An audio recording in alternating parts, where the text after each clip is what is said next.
இந்த ஜெயன் ப்ரொமோவை பற்றி பேசிக்கலாம்.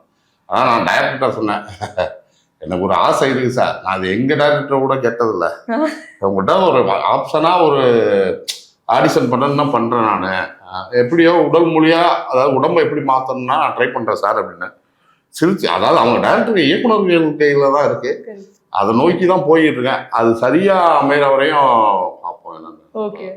சில படங்கள் வருது, இப்போ வடம் கூட ஒரு படம் கிட்டத்தட்ட அது சூழ்நிலை வில்லனாக தான் இருக்கும். அது அந்த மாதிரி ஒரு நெகட்டிவ் ஷேடோ அப்படின்ற ஒரு விஷயம் இருக்குல்ல, அது பார்ப்போம். அதெல்லாம் நம்மளே நினைச்சு இப்போ இவர் கூட சொன்னார், அதெல்லாம் ரொம்ப இப்போ மலையாளத்துலலாம் அப்படி டக்கு டக்குன்னு ஒரு டைரக்டர்ஸ் அதை உருவாக்குறாங்க. இப்போ பாலகரன் சாரே வந்து சொன்னா விலங்குல பார்த்தீங்கன்னா ஃபுல் அண்ட் ஃபுல் அப்படி காமெடி அப்படி பண்ணியிருந்தவரை ஒரு சீரியஸான கேரக்டர் அப்படின்னு மாத்திர டிரான்ஸ்ஃபர்மேஷன் வந்து இயக்குனர் கையில தான் அது இருக்கு.